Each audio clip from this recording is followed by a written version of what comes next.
Halo,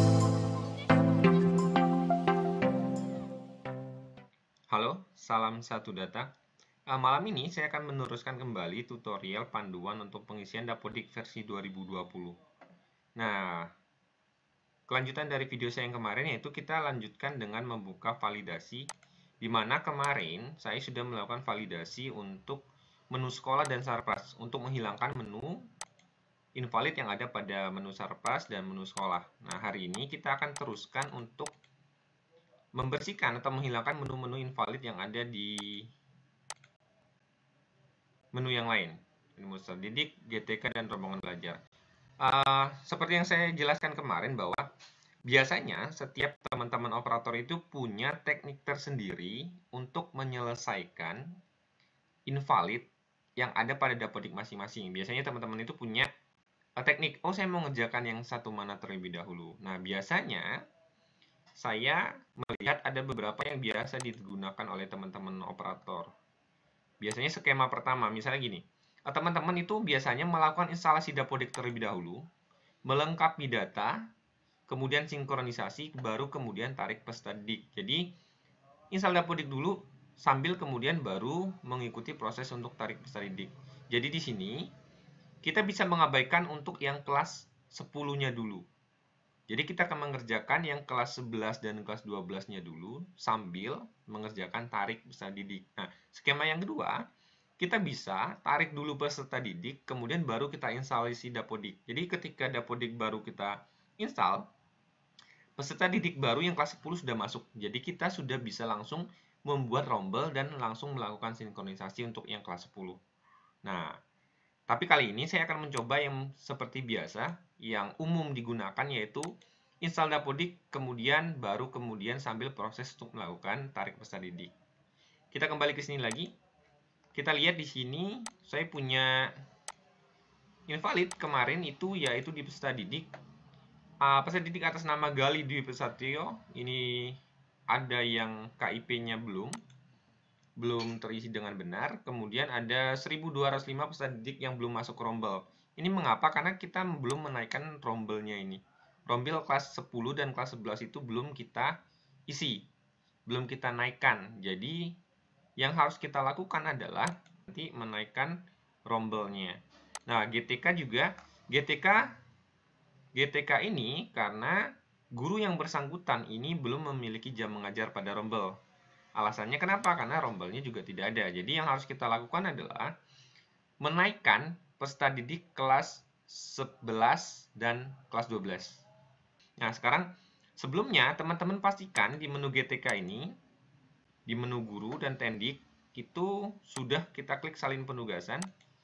Pastikan ini sudah masuk semua. Begitu juga dengan menu peserta didik. Oke, kita salin periode berikutnya sama. Kita salin, pastikan semua sudah masuk peserta didiknya. Oke. Nah, kemudian kita masuk ke menu rombel. Nah, di sini di Dapodik versi 2020 ini untuk kelas 12 yang lulus itu sudah otomatis dikeluarkan oleh sistem. Jadi, di menu aksi ini kita hanya melakukan kenaikan kelas untuk siswa kelas 10 yang akan naik kelas 11 dan siswa kelas 11 yang akan naik ke kelas 12. Oke, kita coba kenaikan kelas. Oke, saya akan naikkan kelasnya satu persatu.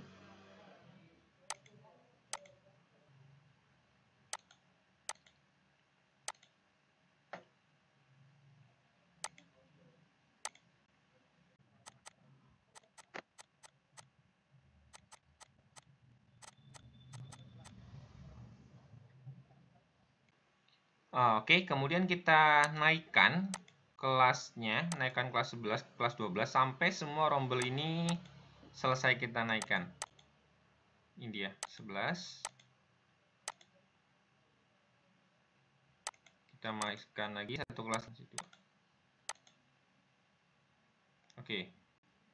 Nah, semua rombel ini sudah terisi. Sekarang kita kembali lagi ke menu validasi lokal. Kita lihat di sini. Nah, harusnya ketika kita refresh menu validasi ini ada dua kemungkinan. Yang pertama adalah invalidnya akan berkurang atau invalidnya justru bertambah. Nah, kita cek satu persatu di peserta didik, kita refresh kembali untuk validasinya, kita lihat. Nah, bisa dilihat, setelah kita menaikkan rombel di kelas 11 dan kelas 12, kita memiliki invalid yang semakin banyak, yaitu terutama di peserta didik. Di sini kalau teman-teman lihat semua, rata-rata ini karena nick, gitu ya. Karena nick tidak diisi. Jadi di sekolah saya rata-rata ini kesalahannya adalah karena nick yang belum ada. Nah, sementara sudah disebutkan bahwa persiapan untuk pengisian Dapodik gitu ya, untuk aplikasi versi 2020 itu adalah menyiapkan yang namanya NIK gitu ya. Ini dirilis oleh admin Dapodik pada tanggal 22 Juli. Jadi yang harus disiapkan yaitu sarana prasarana. Ini ada tanah, bangunan, ini kemudian ruang, alat dan angkutan buku. Ini untuk menu Sarpras yang sudah saya bahas kemarin. Nah, sementara di sini adalah satunya adalah peserta didik. Pembaharuan selanjutnya pada menu peserta didik yaitu adanya penambahan atribut baru dengan mengingatkan kembali informasi terkait prosedur mutasi dan kelulusan. Nah, yang harus kita siapkan adalah nomor kartu keluarga, peserta didik tidak lulus, dan peserta didik mutasi. Gitu ya. Jadi salah satunya adalah kakak. Sebelum kita menginput ini, nomor induk kependudukan, pastikan kita sudah meminta data NIK atau kartu keluarga dari masing-masing peserta didik. Jadi untuk mengisi itu adalah kita ini. Nah, untuk pengisian peserta didik NIK dan GTK, kemudian rombel ini akan saya jelaskan di video berikutnya, ya. Jadi, sebelum kita melakukan ini, pengisian ini semua itu saya harapkan teman-teman menyiapkan satu itu adalah data peserta didik yaitu NIK gitu ya. Kemudian dua itu adalah untuk GTK itu menyiapkan pembagian jam mengajar gitu ya. Cukup itu saja. Pembagian jam mengajar ini kita gunakan untuk mengisi jam nanti untuk masing-masing guru gitu ya. Siapkan ini untuk tutorial saya berikutnya gitu ya.